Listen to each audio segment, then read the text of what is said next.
Well, the gifts just keep on coming here at Another Wrestling Podcast. We have a first-time guest joining us today. He's an author, an actor, a comedian, a wrestler.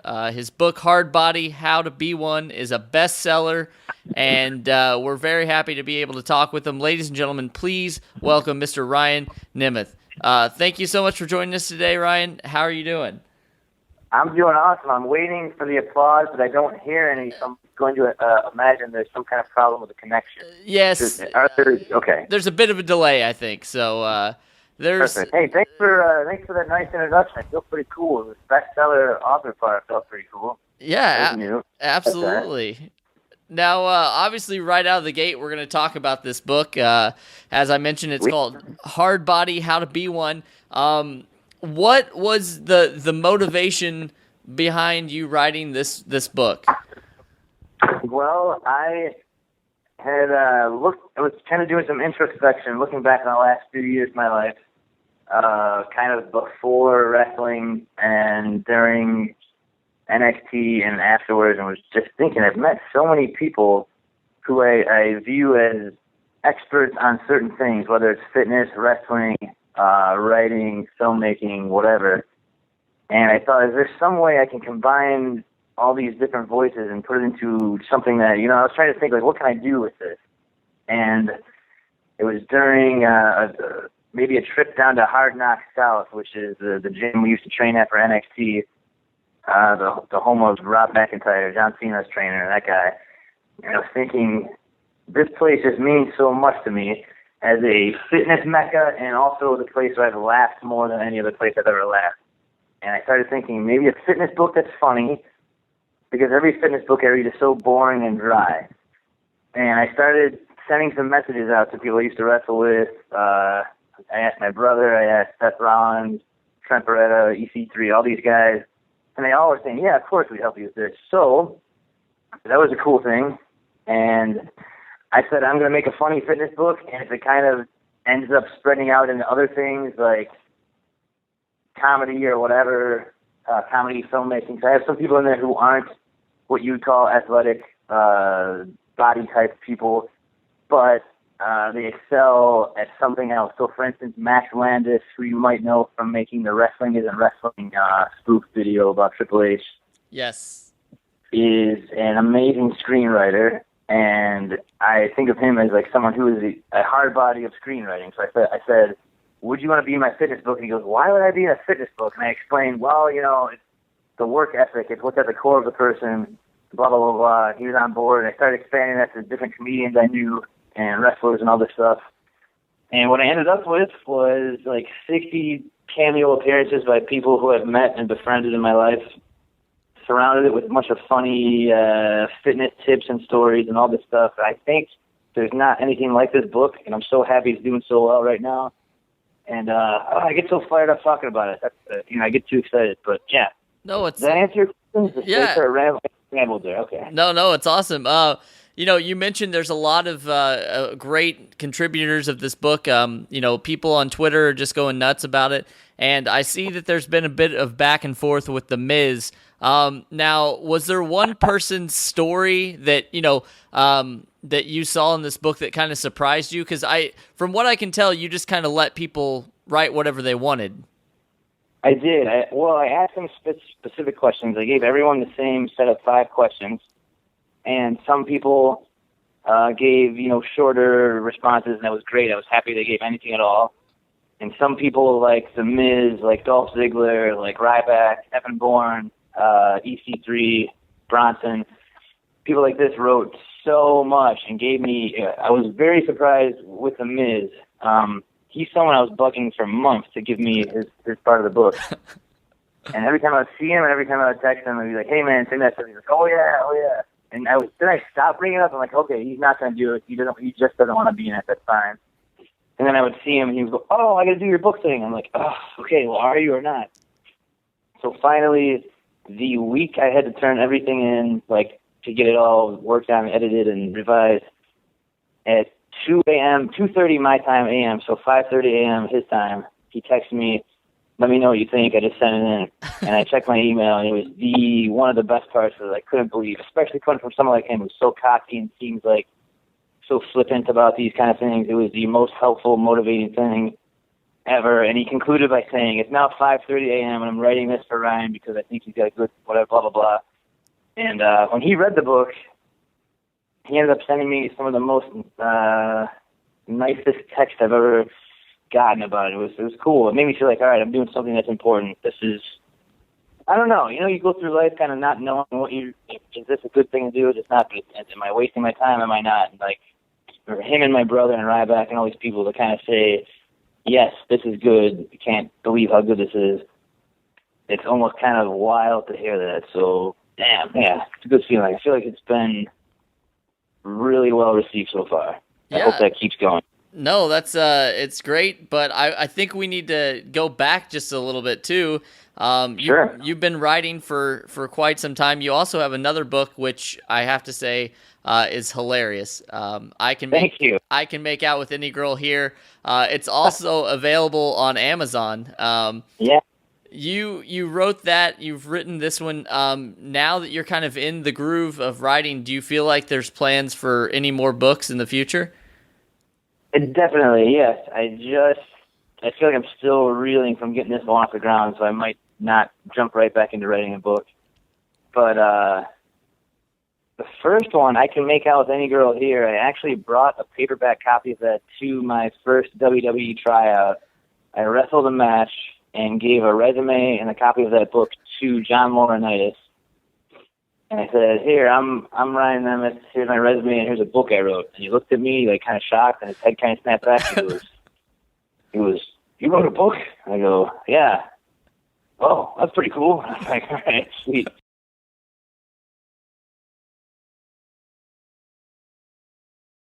A lot of wrestlers, and I don't know if it's by design or whatever, but they're a jacks of all trades. We mentioned earlier you're an author, an actor, comedian. Now, you're focused a lot on comedy right now. I see a lot of the stuff that you do. Do you find that comedy kind of has come natural to you, or just like anything else, you just have to keep working at it? This is something I get into in the book also. My family, I think, was very unique in that my parents, they had us at a very young age and were great parents, but it was kind of the same way if I had kids when I was 19 or whatever age.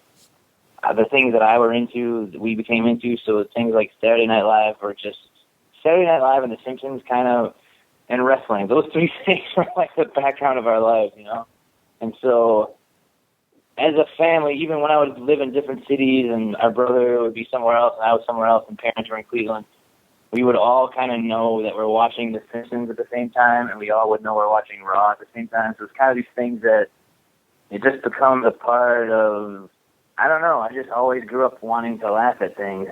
And I was a super shy, nervous, nerdy kid up until I was like 12, and then I started thinking, oh, maybe I could be funny too. And that kind of being funny was a way that broke me out of that shell of being shy. And I think I've just fallen so hard in love with comedy all over again after leaving NXT, which has been pretty refreshing. And there's so many combos between wrestling and comedy out here in Los Angeles. So many comedians I meet are secretly wrestling fans, and there's like wrestling themed sketch comedy, improv, all this kind of stuff. So it is very liberating and very refreshing to be able to blend two things that I love so much together almost every week. So yeah. Well, it's I'm sure it can be said that pro wrestling and stand up are similar in a lot of ways. Which one, do you feel is personally more difficult? Let me think about this. Well, a minute ago you mentioned jack of all trades, wrestlers having a lot of different things they're interested in. I think that is just the nature of wrestling is that you're an athlete, you're a performer, you're a salesman, you are a politician, you're all these different things together. So I think maybe that personality type that excels at that is more likely to also have other talents and skills too.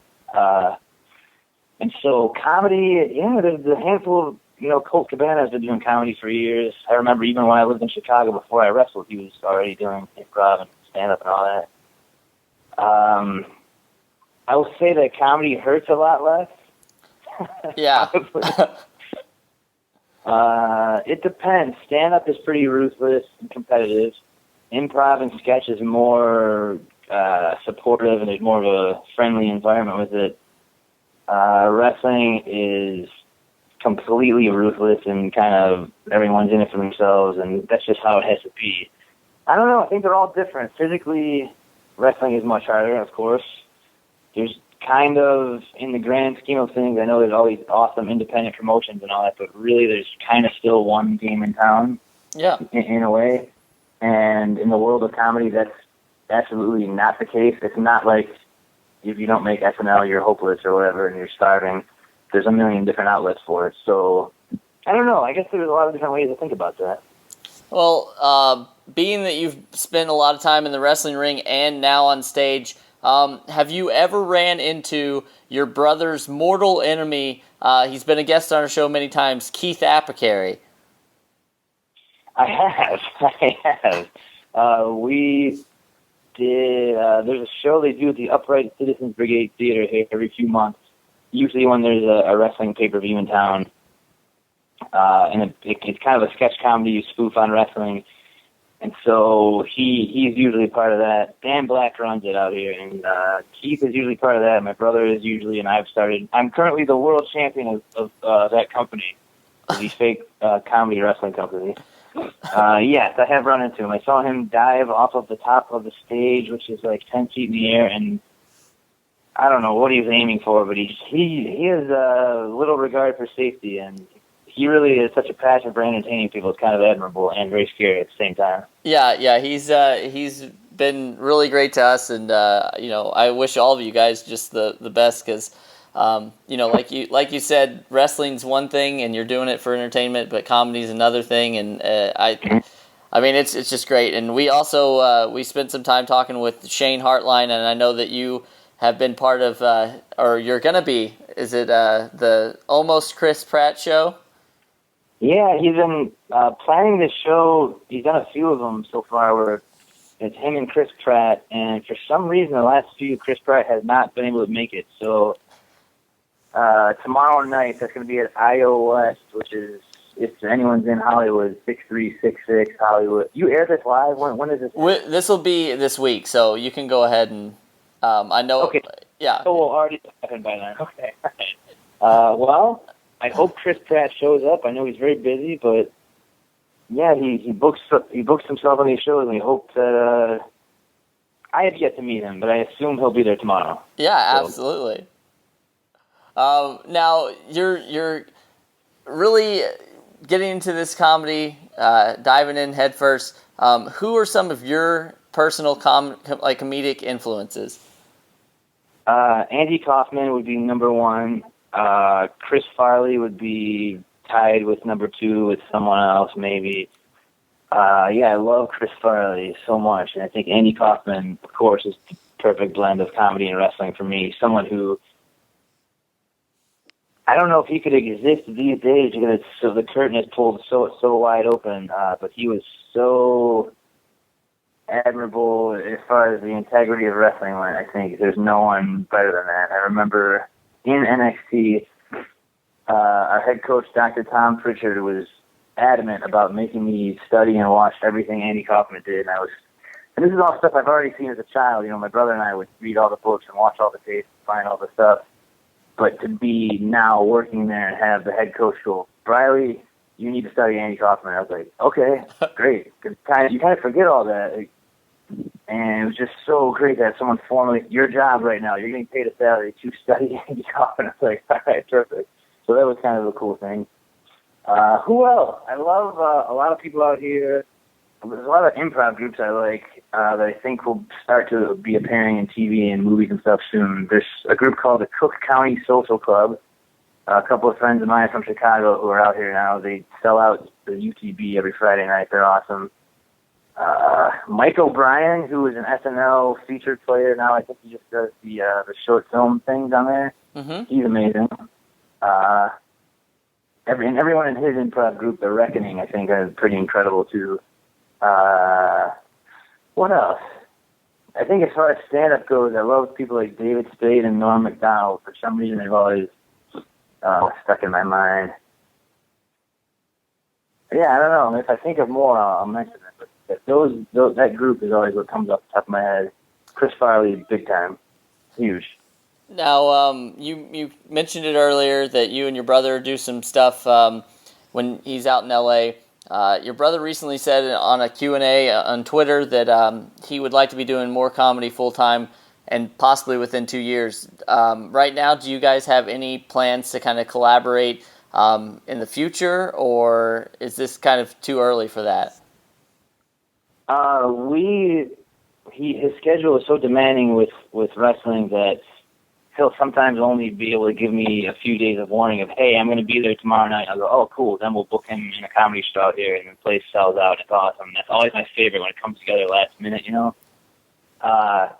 Planning things like aside from live comedy, I think it's very hard because the schedule right now is so crazy. But always, you know, we talk all the time and run ideas by each other all the time. So I probably have to not answer so hard, but he probably. Yeah, yeah.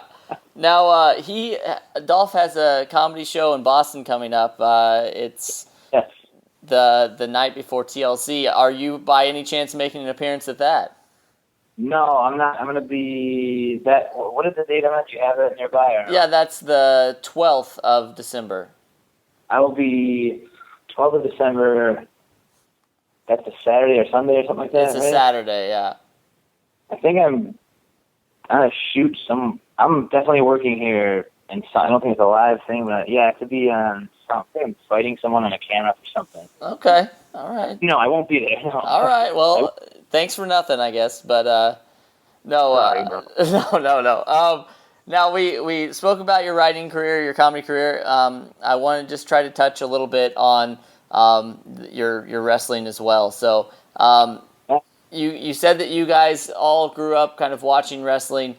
Was there a specific moment? I always like to pinpoint the moment that people can go back to and say, like, yep, this is something I want to try. Like, for me, there's no way that I could ever be a wrestler, but Ravishing Rick Rude, anytime that I saw him, that I was like, that's going to be, I've got to be that guy. I've got to do that. So for you, what was that moment?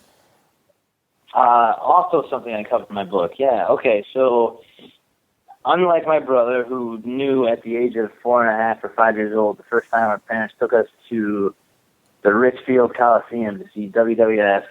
I think the main event was Hogan and Harley Race, maybe? That makes sense? He said right there, I want to be a wrestler, like he at that age, and everything working up to that point. And I covered this in the chapter on him. Anything he did in high school wrestling, college wrestling, setting records, all this stuff, it was always because he wanted to be a pro wrestler. So I really think that's something cool about him, is that he wasn't recruited by Gerald Briscoe and like convinced to be a wrestler. It was like he was trying to be a pro wrestler every step of the way his entire life, and finally, like, and that's something where when I went to OVW and FCW, a lot of people tell me, you know, meeting your brother, it wasn't like they just found some college wrestler and go, here he is, like they so often do with college wrestlers and football players. It was like, they said, oh, do you know anything about wrestling? And he was like, yeah, I know this, and they're like, oh, he's actually someone who wants to be here. Great. They don't have to convince him to whatever. So, but with me, I had a different path. I was more of a creative, artistic. I wrestled, but I was also into writing and art and all this other stuff. And I moved to Chicago to pursue comedy. And right when I moved there full time, I kind of was like, I may have made the wrong move. And I started thinking back to, like, visiting OVW, watching Knicks matches there. I would go to the TV tapings every Wednesday. I'd drive from Cincinnati to watch those. And there's something so friggin' magical about going to OVW and seeing all these guys who you knew were going to be the next big thing. And I know NXT is great and all that kind of stuff, but back then it was just such a private, sacred, secret little thing. It wasn't like it is now, where you have the third show is competing with Raw or whatever, which is great. It's different, but back then it was like, oh shit, this is where Randy Orton and Cena and Brock Lesnar, all these guys came from here. And I'm watching my brother come out the ring in front of 100 people, just thinking, "Oh my God, this is real. This is how it happened." Something really unique and different about that, and just thinking on that, and then I would go visit him in Florida, watch him in FCW, and that is the week when I visited him in Tampa in 2008. I thought, enough pussyfooting around, as they would say. I need to figure this out. And I started, I moved back to Cleveland. Again, this is all in the book. I know I'm kind of rambling right now, but it's much more organized story in the book, how that happened. But I would go into an independent promotion, had a ring set up full-time, day and night. And so my brother and I would sneak in around 11 or midnight every night, or when he was home, which was, his schedule wasn't so demanding. I think he was only doing TV then as Dolph Ziggler maybe. So we would go in the ring, and he would show me basic things like how to lock up some arm holds, how to bump, how to hit the ropes, all that kind of stuff. And it was just the two of us, and maybe Ray Rowe, if you know him from Ring of Honor. Yes. He was the guy who was letting us in there. And, damn, what a cool thing. It was just so spooky, and it was like freezing cold.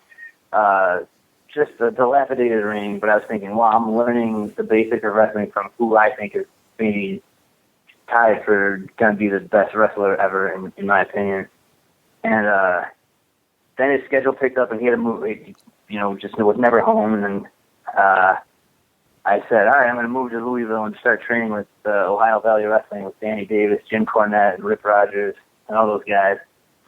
And that was the first time in my life that I felt I actually fit in somewhere in this community of the world of wrestling. I feel like these are my people. I know it's such a cheesy thing to say, but it was such the perfect blend of all these things that I loved all along: the entertainment, performance, being a ham in the ring, athleticism, wrestling. It was just all, it just felt like, yes, this is, you feel like the power of the universe in your chest telling you this is the right move, this is perfect. Damn, I ramble so much, and I'm so fired up about this. Dude. But yeah, that does, and it's awesome to see. I don't care if we were talking about you working at a grocery store or whatever, like, it shows through that you're passionate about everything you do, writing, wrestling, and it's an amazing thing. So I wish that everybody that we talked to was this excited. So you got to OVW, you said you actually won a scholarship to start your training there, which is pretty awesome. When you first got to OVW, you said that you were working with your brother and all that stuff, but what was like the first thing that you thought whenever you got there? Did you feel, you said you felt at home, but like as far as the wrestling goes, did you feel overwhelmed, or did you feel like this was definitely something that you could achieve? I felt like some people assumed that I was instantly going to be a prodigy because my brother was so good, but I kind of had to take a step back and go, look, he's been working for 5 years already. This is literally my first week in an actual WWE ring or whatever it was. So I kind of, and it was all his guys he was wrestling with at OVW 5 years ago, kind of still with the roster there. And they were awesome to me. It kind of was really cool, but I always had to be like, no, I don't know what you're talking about. Like, back it up. I'm remedial. Like, I'm just starting. So it's kind of a funny running joke. There's a referee there, Chris Sharp. He would pull me aside and like tell me like funny little wrestling things, and I would just look at him wide eyed, like I don't get it. Like I'm too new to understand what the hell you're talking about. And Jim Cornette was a big fan of mine, I think, because he looked at me and saw what he would say, a good-looking, babyface guy who, people want to cheer for. And so luckily that got me put in on TV and on every show immediately. But I still was so new and so clueless. So I was doing my best. It was like if someone goes, hey, have you ever played football before? No. All right, you're the quarterback of the Super Bowl. Like, it was very cool, but it was a lot all at once. But I was very dedicated, man. I would go to every single training session that was offered, whether I was in the class or not. I trained and wrestled more in OVW when I was there for 6 months than I ever did in FCW or NXT. Like, the schedule was so crazy there. I would have 3 or 4 hour practices 4 days a week, and then there's shows sometimes 4 days a week too, trying to find the time to sleep and work out and do whatever. Like, it was pretty crazy, man. I remember when I got to FCW, I thought, this is so much easier of a schedule, which is not what you want to hear, but I think because I just was overdoing it so hard, 'cause I wanted to get it as fast as possible. I never wanted to not be in a ring, whether we were just doing bumps over and over again or wrestling matches or whatever. I just always wanted to be. If I wasn't in the drill at the time, I was up on the apron and wait. Like, I just wanted to get in so bad. Everything felt so, things were clicking. It felt so right. Cornette started booking me in matches that I had no business being in. He made me tag champ, where I was wrestling for the TV title against Muhammad Ali Vaez in like really long semi-main event matches. And I'm just thinking, this before the match, I'd be so nervous because I just knew the legacy of the place, the tradition it has. All the people, they have those pictures of everyone who's passed through the halls and gone on to great whatever, all over. You walk past these people. You're walking past Brock Lesnar's picture, Cena, Orton, all these guys, and you're like, oh my god, how am I'm not even worthy to walk through this curtain right now. But then your music hits and you go, oh, I guess I have to, because if not, Cornette's going to yell at me. I'm thinking a specific match at a Saturday night special against Ali Vaez for the TV title, and I'm like 4 months into it. I have no clue what's going on. But I have abs and I have a pretty face, so of course I'm wrestling in this match. So my dad came down, a bunch of my college friends came down, the place sold out. It was like 600 people standing room only. It was one of the coolest things ever. I look out and see people have made signs for me. I'm thinking, this is not real. How is this happening? And I have to give Ali a bunch of credit. He's in the book. He led me through that whole match. I had no idea what's going on. Anytime I would like get slammed down or something, he would be over there. I'd go, what do we do next? I don't know what to do. Oh, God. Well, yeah, and cool. you made it all the way from OVW. You're in FCW. And eventually NXT. You were on several trading cards, programs. How does that feel? Like you said, you feel like you're very humble down there. It's crazy. You've got fans, but you start to make some big waves. You're in FCW, eventually NXT. At that point, did you still have the passion for wrestling and say I want to go as far as I can in this, or? Yeah, absolutely.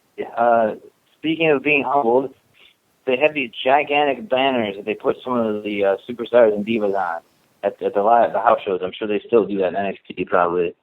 So the first month I was there, after 1 month, I show up at one of the shows and they're putting the banners up and I'm building the ring. I see what I think is my trunks on the bottom of this, and it's like 40 feet tall, this thing, or however tall it is, and then they roll it up and put it up, and I go, oh my god, why am I on a banner? And I start to get really like, oh no, people aren't going to like this. This is bad.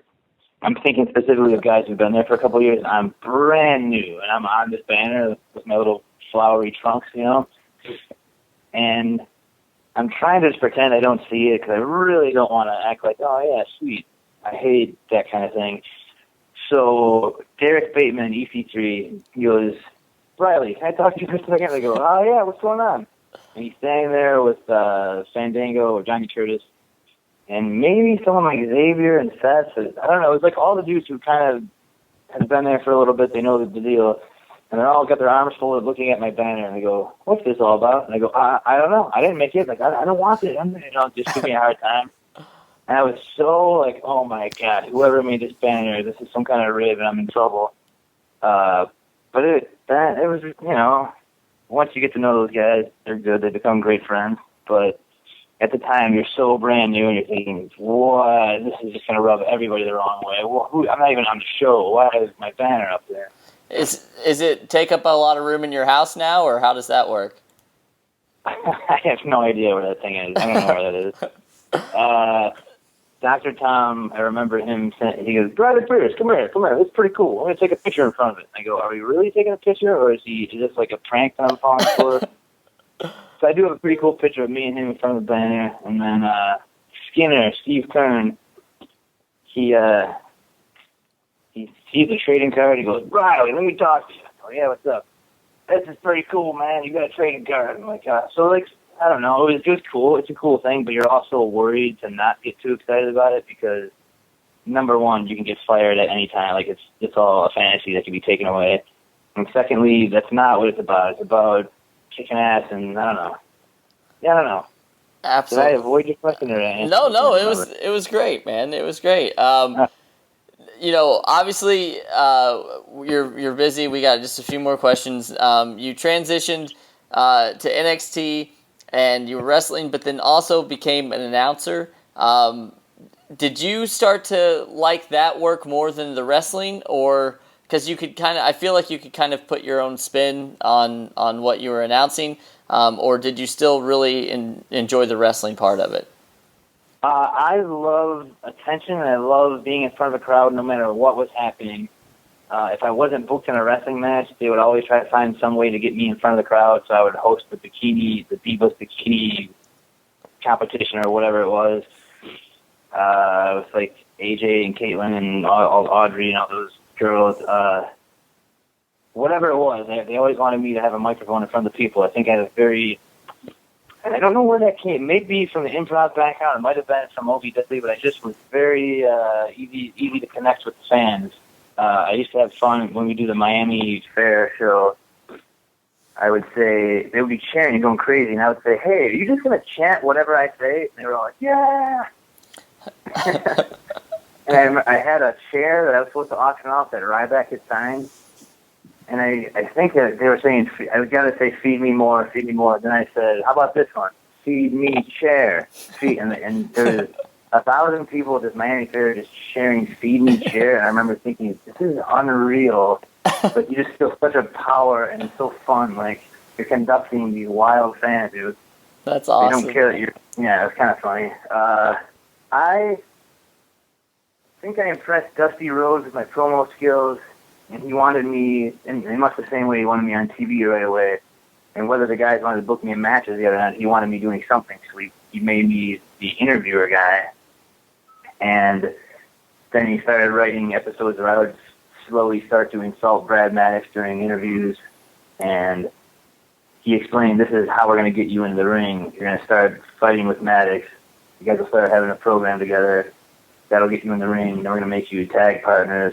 And then we ended up winning the tag titles and had an awesome, I think it was summertime, where we were main eventing all the house shows, some of the TVs, as our funny little tag team. And that was priceless, man. I had to work matches with Sandow, Ambrose, Cesaro, Big E, all these guys every night. It was so fun. Learning so much from guys like that. Also, these are stories that are in the book in much more detail and much better wording. Well, so get the book. Buy the book, everybody. That is what I was going to say. It is the holiday season. What better gift to give than the gift that keeps on giving? Hardbody, How to Be One. Amazon.com, correct? Yeah, go to Amazon. If you don't have a Kindle, you can get the Kindle app for your phone or iPad or whatever. That's what I did, because I don't have a Kindle, but it's free. The app is free, so... Yeah, it's only $9.99, which is a familiar price with all your listeners, I'm sure. Yes. And there's people in there, I could never name all of them in one breath. So many different world champions are in there. The Miz, Seth Rollins, Dolph Ziggler, Ryback, Evan Bourne. I don't know, all of New Day is in there. The foreword was written by John Cena's personal trainer, which I thought was a huge honor. I don't know. I'm so excited. I want everyone to read this. Well, get everybody go out and get it. Now, that's not all that you have. I know that you've got a lot of social media out there. You're very active on it. Yeah. Can we have all of those? Yeah, I am on Twitter. That's my most active thing. It's Hot Young Briley, which was my name in, NXT. My Instagram is Ryan Nemeth. But if you follow one, you're sure to know what the other one is, because I talk to myself or post things from the same accounts or whatever. Check those out. That's where I kind of disseminate all of my stuff. I'll do things sometimes. If you buy my book, I'll follow you. If you buy my book, I'll do, I send out gifts, signed things of me and my brother fighting each other. Also, always something interesting on Briley's Twitter, so check that out. Yeah. That's awesome. Now, we want to thank you so much for coming on. Hopefully this isn't the last time you make your way to another wrestling podcast. I think that you are... I think this is the tip of the iceberg for you. I've started to read the book, and it's absolutely amazing. And I just want to thank you for saying that. Congratulate you on all your success, and just hope for the best in the future. I would like to say thank you very much for having me, and thanks for those kind words. And I hope this podcast is also the tip of the iceberg, and you guys end up just having a show on CNN someday where you just kind of rule the world. That would be awesome, and we'll have you on CNN then. That was my ultimate goal, was to kind of use that to get my... See, it comes full circle. This is amazing.